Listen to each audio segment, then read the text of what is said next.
Hi students, now we see the general fuel economy measures in furnace. So what are the general fuel economy measures to be implemented to improve the uh, economy in the furnace?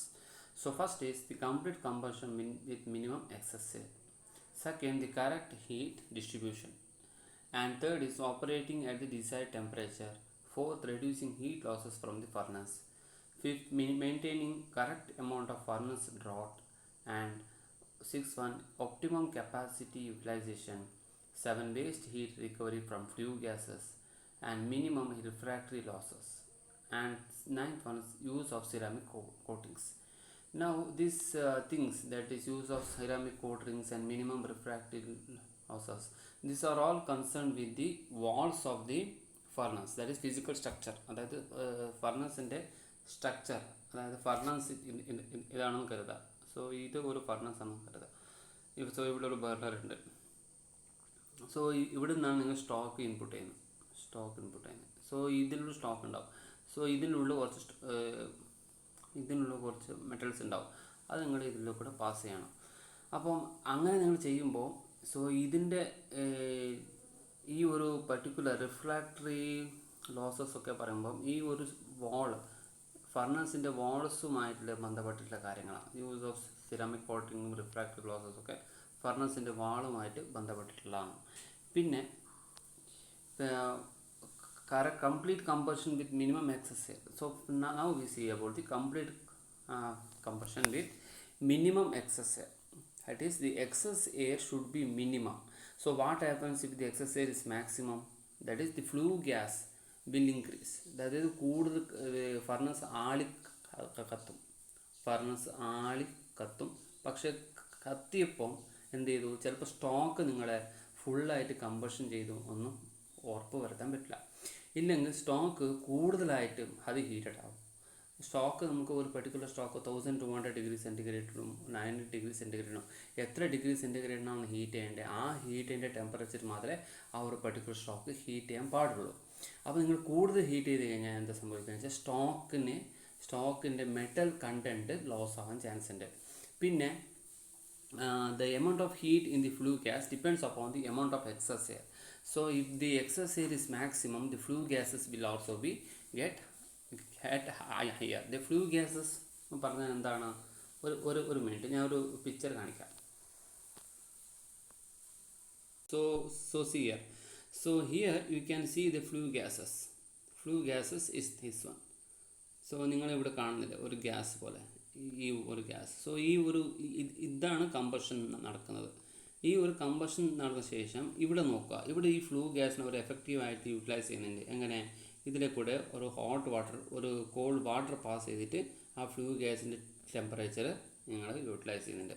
So ഇങ്ങനെ വേണമെങ്കിൽ അത് utilise ചെയ്യുക. ഇതിനൊക്കെ പറയാമെന്ന് വെച്ചാൽ അത് നമ്മൾ എങ്ങനെ നിങ്ങൾ ഫ്ലൂ ഗ്യാസിനെ യൂട്ടിലൈസ് ചെയ്യുന്നത് എന്നുള്ള രീതിയിലാണ്. ഇതൊക്കെ സ്മാർട്ടസ്റ്റ് വേ ആണ് ഫ്ലൂ ഗ്യാസിനെ യൂട്ടിലൈസ് ചെയ്യുക. സോ ഇവിടെ എന്താ സംഭവിക്കുക, ഇവിടെ കമ്പഷൻ ചെയ്ത ശേഷം അതിൻ്റെ ഗ്യാസ് ഇങ്ങനെ മുകളിലോട്ട് പോകും.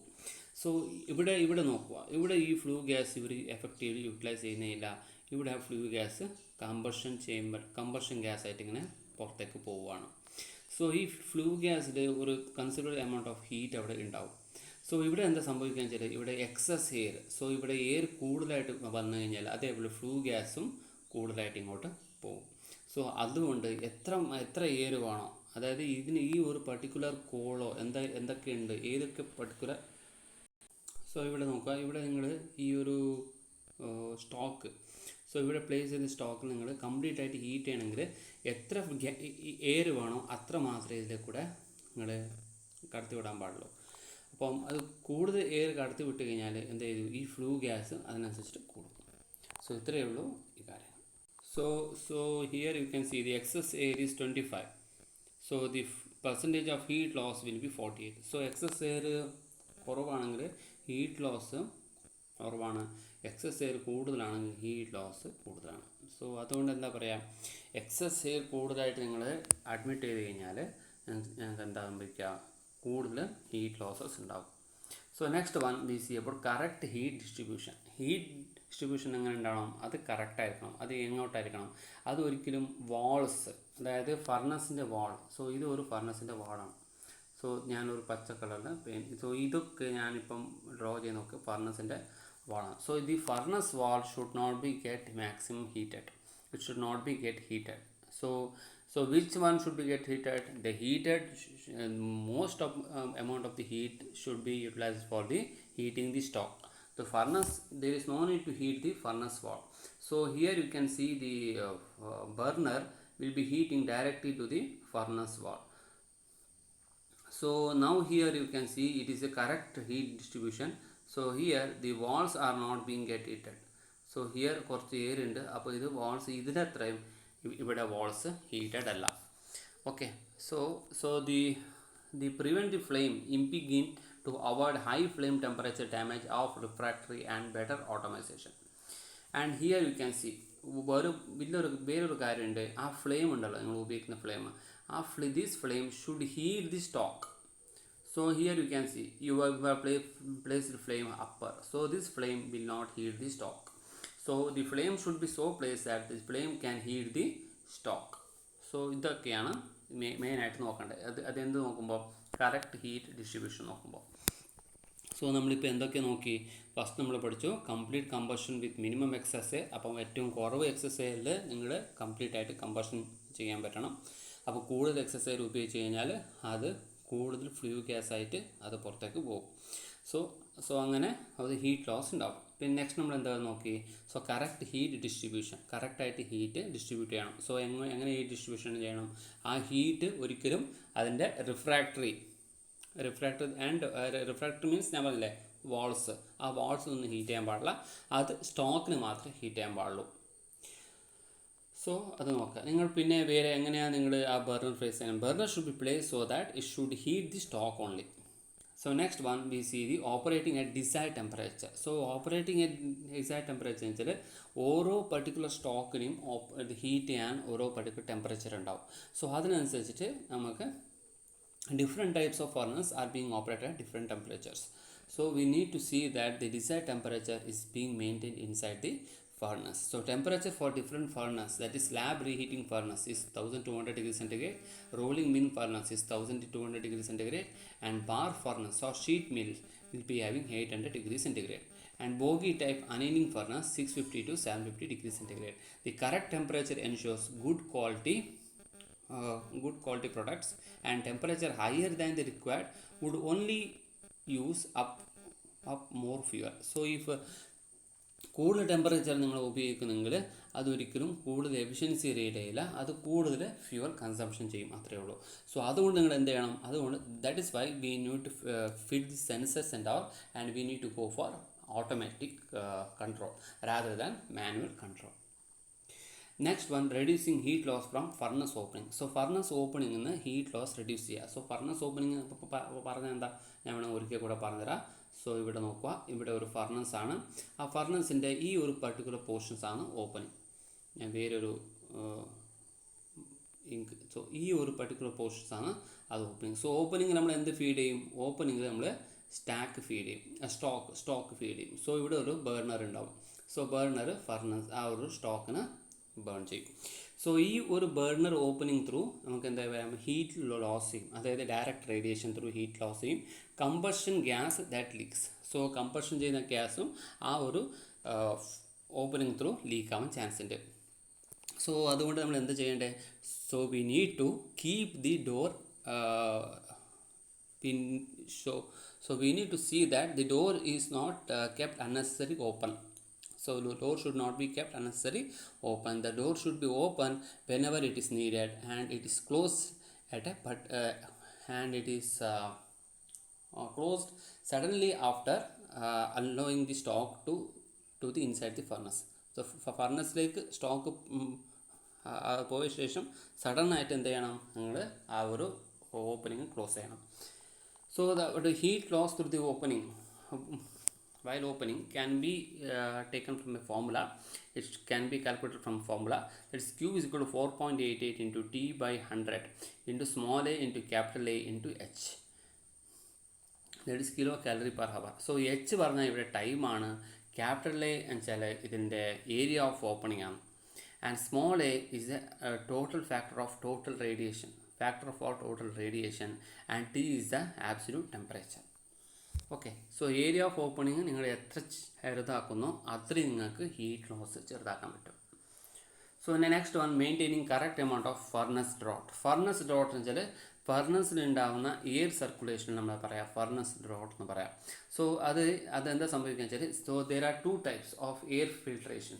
So one is the gas exfiltration and air infiltration. So air infiltration വെച്ചാൽ ഞാൻ ആ ആരോയിൽ കാണുന്ന പോലെ ഇവിടെ നിങ്ങൾ കാണിക്കുന്ന പോലെ, സോ ഇവിടെ എന്തെങ്കിലും ഒരു ചെറിയൊരു ഓപ്പണിങ്സ് എന്തെങ്കിലും ഉണ്ടെന്ന് നോക്കുക. ഒരു ഇത് ഫർണസിൻ്റെ സൈഡ്, ആ ഫർണസിൻ്റെ സൈഡ് ഓപ്പണിംഗ് ഉണ്ടാകുമ്പോൾ ഗ്യാസ് എന്ത് ചെയ്തു, ഗ്യാസ് എയർ ഇതിലെ കൂടെ ഇൻഫിൽട്രേറ്റ് ചെയ്യും. സോ ഈ എയർ ഇൻഫിൽട്രേറ്റ് ചെയ്യുമ്പം അതിൻ്റെ പ്രഷർ എന്ത് ചെയ്തു, ഡിക്രീസ് ചെയ്യും.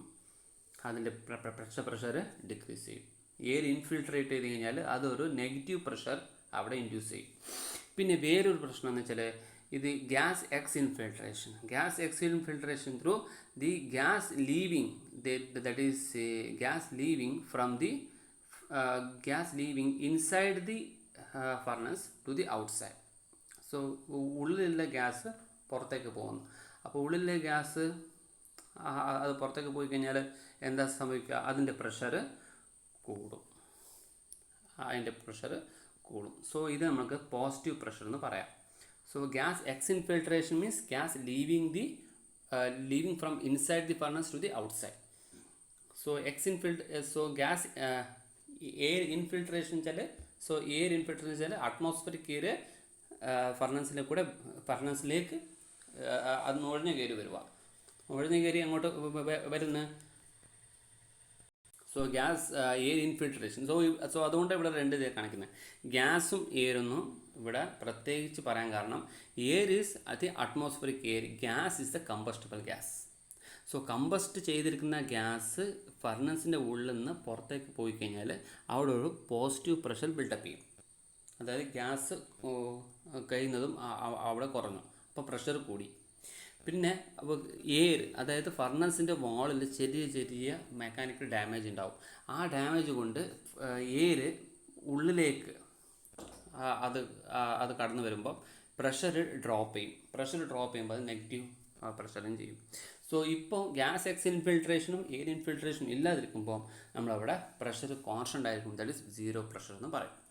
Okay, so negative pressures, that is air infiltration affecting air fuel ratio control, air fuel ratio control അത് എഫക്റ്റ് ചെയ്യും. Problems of cold metal and non uniform metal temperature. ആ metal temperature non uniform, അതായത് metal ടെമ്പറേച്ചറിനെ അത് മെയിനായിട്ട് ബാധിക്കും. അത് non യൂണിഫോമായിട്ട് അത് ഹീറ്റ് ചെയ്യും. positive pressure, that is exfiltration, problems of leaping out of flames and overheating of refractories, burning out of ducts. So ഇവിടെ എന്താ സംഭവിക്കുക, ഓവർ ഹീറ്റിംഗ് ഓഫ് റിഫ്രാക്ടറീസ് എന്ന് വെച്ചാൽ എന്താണ്, ഓവർ ഹീറ്റിംഗ് ഓഫ് റിഫ്രാക്ടറീസ് എന്ന് വെച്ചാൽ over heating of furnace wall. So ഇതൊക്കെ എന്ത് ചെയ്തു, ഇത് പ്രഷർ ഗ്യാസ് ഇതിലെ കൂടെ പോകുമ്പോൾ ഇതൊക്കെ കൂടുതലായിട്ടും ഹീറ്റ് ചെയ്യപ്പെടും.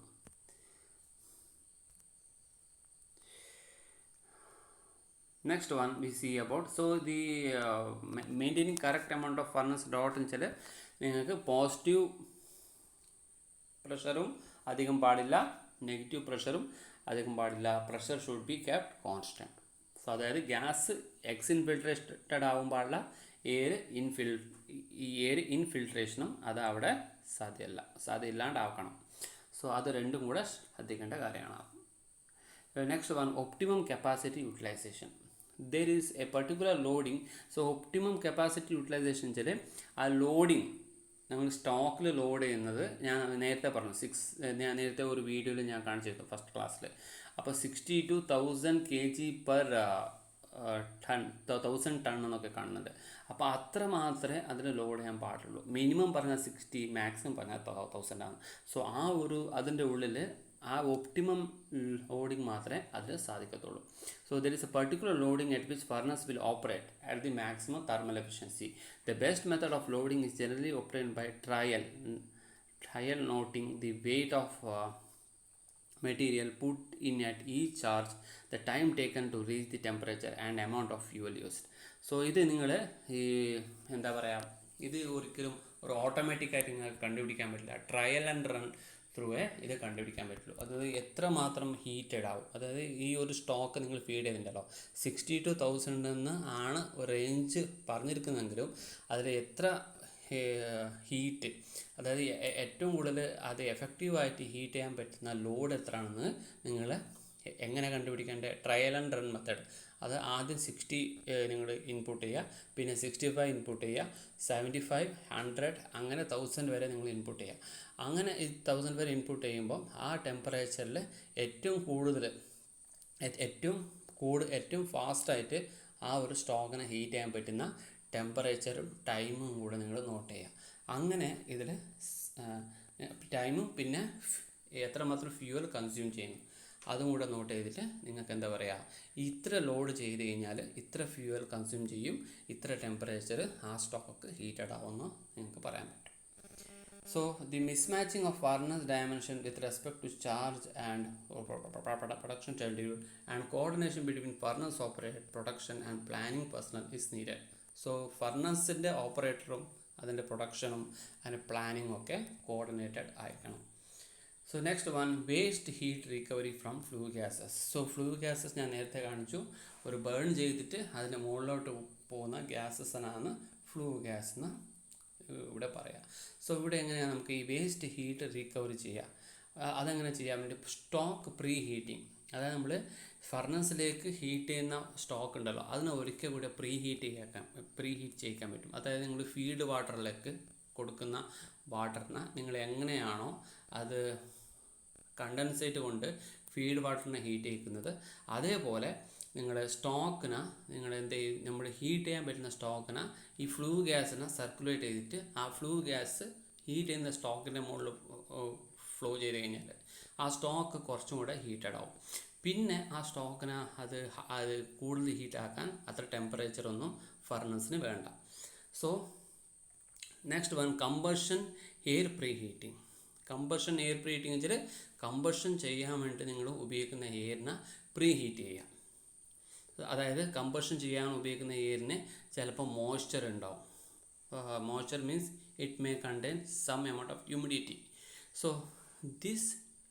this humidity can be reduced by preheating the air which is being fed with the combustion of the fuel. So ഫ്യൂവലിൻ്റെ കൂടെ ഫീഡ് ചെയ്യുന്ന എയറിനെയും എന്ത് ചെയ്യാൻ പറ്റും, പ്രീ ഹീറ്റ് ചെയ്യാൻ പറ്റും. Next one, using waste heat for other purpose. ഞാൻ നിങ്ങൾക്ക് നേരത്തെ കാണിച്ച പോലെ ആ ഫ്ലൂ ഗ്യാസിനെ നിങ്ങൾക്ക് വേണമെങ്കിൽ വാട്ടർ സർക്കുലേറ്റ് ചെയ്തിട്ട് വാട്ടറിനെ ഹീറ്റ് ചെയ്യിക്കാം. Okay, next one you can see here, that is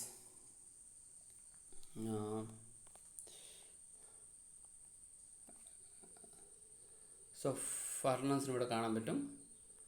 furnace waste heat recovery ആ ഡിവൈസാണ്. സോ ഇവിടെ വേസ്റ്റ് ഹീറ്റ് റിക്കവറി ഡിവൈസ് ഉണ്ട്, അതിന് ഫ്ലൂ ഗ്യാസ് അബ്സോർബ് ചെയ്യും. പിന്നെ furnace, so air preheat വെച്ചാൽ ഇതിലേക്ക് കൂടെ ബർണറിലേക്ക് ഫീഡ് ചെയ്യുന്ന എയറിനെ പ്രീ ഹീറ്റ് ചെയ്യുക. പിന്നെ സ്റ്റോക്കിനെ ഇവിടെ വേണമെങ്കിൽ പ്രീ ഹീറ്റ് ചെയ്യുക. എയറിനെ പ്രീ ഹീറ്റ് ചെയ്യുക, സ്റ്റോക്കിനെ പ്രീ ഹീറ്റ് ചെയ്യുക. പിന്നെ വേസ്റ്റ് ഹീറ്റ് റിക്കവറി ഡിവൈസസ്, അതായത് ഒരു വാട്ടർ ട്യൂബ്സൊക്കെ ഫീഡ് ചെയ്തിട്ട് അതിന് വാട്ടറിനെ ഹീറ്റ് ചെയ്യാം. സോ ഈ 3 രീതിയിലാണ് നിങ്ങൾക്ക് വേസ്റ്റ് ഹീറ്റ് റിക്കവറി ഉണ്ടാകുന്നത്. ഇത് സ്ഥിരം ചോദിക്കുന്ന ഒരു ക്വസ്റ്റ്യനാണ്. So next one, minimizing the wall losses. അതായത് ഫർണസിൻ്റെ വാൾ ലോസസ് എങ്ങനെ നിങ്ങൾക്ക് മിനിമൈസ് ചെയ്യാൻ പറ്റും. So about 30% of the fuel input the furnace generally goes to the makeup for the heat losses in intermittent or continuous furnaces. The approximate choice of refractory and insulation material is needed for high fuel savings in industrial furnace. The extent of wall loss depends upon the emissivity of wall, the thermal conductivity of refractories, wall thickness, whether the furnace is operated continuously or intermittently.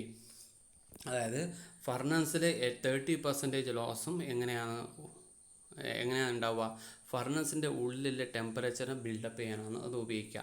അപ്പോൾ അത് കൂടുതൽ അതെന്ത് ചെയ്യും, അത് വാൾസൊക്കെ അത് heated ആയി പോകും. So അങ്ങനെ ഈ ഹീറ്റഡ് ആയിരിക്കുന്ന വാൾസിനെ കൊണ്ട് ഒന്നും നമുക്ക് എന്താ പറയുക സ്റ്റോക്കിനെ ഹീറ്റ് ചെയ്യാനാവില്ല. സ്റ്റോക്കിനെ ഹീറ്റ് ചെയ്യണമെങ്കിൽ ആ ഫർണസിൻ്റെ ബർണർ, ആ ബർണറിൽ നിന്ന് വരുന്ന ഫ്ലെയിംസ്, ആ ഫ്ലെയിംസ് സ്റ്റോക്കിൻ്റെ മുകളിൽ കറക്റ്റായിട്ട് പാസ് ചെയ്യിക്കണം. ആ ഒരു കറക്റ്റായിട്ട് പാസ് ചെയ്യുന്ന ആ ഒരു ഹീറ്റ് കൊണ്ട് മാത്രമേ സ്റ്റോക്ക് ഹീറ്റ് ആവുന്നുള്ളൂ. ബാക്കി വരുന്ന ഹീറ്റൊക്കെ എന്ത് ലോസസ് ആണ്. അതിൽ 30% ലോസസ് ഇവിടെ ഉണ്ടാകുന്നത് ആ ഒരു ഫർണസിൻ്റെ റിഫ്രാക്ടറി, അതായത് വാൾസ്, ആ വാൾസിനൊക്കെ അത് ഹീറ്റ് ചെയ്യാൻ ഉപയോഗിക്കുന്നതാണ്. So here what happens, once if you heat the walls of the furnace, so this heat cannot be reused. So this heat cannot be taken as this heat. See, once if you heat the walls, so this heat may not be used as an effective heat. So there you are not heating the stock, you are only heating the furnace wall. So that you can reduce by the extent of wall loss depends upon the extent of wall loss depends upon the emissivity of wall. The first one, the emissivity of wall. Next one, thermal conductivity of refractories and wall thickness. And if the wall thickness is higher, then we need to heat the more. So the more heat is being consumed by the wall to heat, and whether the furnace is operated continuously or it may be intermittently. Once the furnace is operated continuously, the losses in the wall heating may be reduced. So once if you use the furnace for intermittently, the losses which is being consumed to heat the wall of the furnace is very higher. അതായത് നിങ്ങൾ intermediate ആയിട്ട് ഉപയോഗിക്കുമ്പോൾ അത് കുറച്ച് നേരത്തേക്ക് നിങ്ങൾ എന്ത് ചെയ്തു, ബർണർ ഓഫാക്കി വെക്കും. പിന്നെ കുറച്ച് നേരം നിങ്ങൾ ബർണർ ഓണാക്കി വെക്കും. പിന്നെ ഈ ബർണർ ഓൺ ആകുമ്പോൾ ആ വാൾസ് എന്ത് ചെയ്യും, വാൾസ് ചിലപ്പോൾ കൂളായിട്ടുണ്ടാവും. സോ അങ്ങനെ ഈ വാൾസ് കൂളാവുമല്ലോ. സോ ഈ കൂളിംഗ് ടൈം നിങ്ങൾ റെഡ്യൂസ് ചെയ്യണം. അതായത് വാൾസ് ഒരിക്കൽ ഹീറ്റായി കഴിഞ്ഞാൽ ആ ഹീറ്റ് തന്നെ വാൾസ് അത് സസ്റ്റെയിൻ ചെയ്യണം. So the heat should not be lost. Once the walls of the furnace are being heated, this heat should not be lost. So that if the heat should not be lost, then the emissivity of the wall should be very lesser, and the thermal conductivity of the refractories should be very higher. So പെട്ടെന്ന് അത് റിഫ്രാക്ടറീസിനെ heat ചെയ്യാൻ പറ്റണം. So and the emissivity of the wall should be lesser. അതായത് heat emissivity അത് lesser ആയിരിക്കണം. പിന്നെ വേറൊരു പ്രശ്നം വെച്ചാൽ വാൾ thickness it should be lesser. Wall thickness lesser ആയിരിക്കണം, എമിസിവിറ്റി ലെസ്സർ ആയിരിക്കണം, തെർമൽ കണ്ടക്ടിവിറ്റി അത് കൂടുതലായിരിക്കണം. സോ അത് അങ്ങനത്തെ വേണമെങ്കിൽ നിങ്ങൾ ഇൻ്റർമീഡിയൻ്റ് ആയിട്ട് വേണമെങ്കിൽ ഓപ്പറേറ്റ് ചെയ്യുക. അങ്ങനെ ഇല്ലെങ്കിൽ നിങ്ങൾ you should have to go for the continuous. Process. നിങ്ങൾ പറഞ്ഞൊന്ന് മനസ്സിലായെന്ന് തോന്നുന്നു. Okay, next one we see about the radiation heat losses from surface of furnace. The quantity Q of heat released from reheating furnace is calculated with the following. So ഈ ഒരു formula ഉപയോഗിച്ച് നിങ്ങൾ heat lost for radiation from the surface of the furnace calculate ചെയ്യാൻ പറ്റും. Next one we see the use of ceramic coatings. So എന്താണ് നമ്മൾ ഉപയോഗിക്കുന്നത്, ceramic coatings ഒക്കെ നിങ്ങൾ എവിടെ യൂസ് ചെയ്യും, ഫർണസിൻ്റെ വാൾസിൽ കോട്ട് ചെയ്യും. So that the main benefit is the high emissivity and the benefits of applying a high emissivity ceramic coating is rapid heated up, increased heat transfer. So here we are having the benefits of applying the high emissivity ceramic coating. So it causes the rapid heat up, it causes the increased heat transfer at steady state, and improved temperature uniformity, and increased refractory life, and the elimination of refractory dust.